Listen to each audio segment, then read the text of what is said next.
السلام علیکم۔ تو اکثر آپ نے دیکھا ہوگا یا سنا ہوگا کہ یہ مولوی خود کی 2 نمبری کو پورا کرنے کے لیے کہتے ہیں کہ قرآن جو ہے معنی کے ساتھ نہ پڑھو، سمجھ کر نہ پڑھو ورنہ آپ گمراہ ہو جاؤ گے۔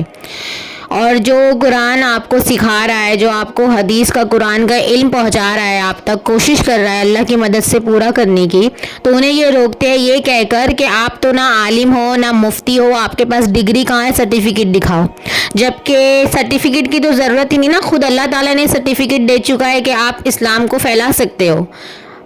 حدیث میں آتا ہے، ماجہ کی حدیث ہے، جس میں آپ صلی اللہ علیہ وسلم فرماتے ہیں تم میں سے افضل وہ ہے جو قرآن کا علم حاصل کرے اور اس کی تعلیم دے۔ یعنی آپ قرآن پڑھ رہے ہو، آپ سمجھ کر پڑھ رہے ہو، آپ نے سمجھ لیا کہ اس آیت میں کیا لکھا ہے، تو آپ وہ آیت کو دوسروں تک پہنچا سکتے ہو کہ قرآن میں یہ چیز لکھی ہوئی ہے۔ تو یہ تو اللہ تعالیٰ نے آپ کو دے دیا نا، آپ صلی اللہ علیہ وسلم نے تو آپ کو کہہ دیا کہ آپ یہ کر سکتے ہو، لیکن پھر بھی اس کے باوجود لوگ کہتے ہیں ڈگری دکھاؤ، سرٹیفکیٹ دو، مفتی ہونا چاہیے، یا پھر قرآن سمجھ کے نہ پڑھو ورنہ گمراہ ہو جاؤ گے بنا مولوی کے، یہ کہا جا رہا ہے۔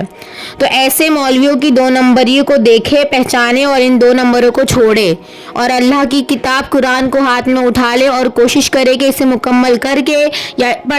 آپ پڑھتے ہوئے بھی کر سکتے ہو، آپ قرآن پڑھو گے، آپ سمجھ رہے ہو، وہی آیت آپ نے دوسروں تک پہنچا دی، آپ نے اپنا کام کر دیا، اب آگے والا دوسروں تک پہنچائے گا، یہ اس کا کام ہے۔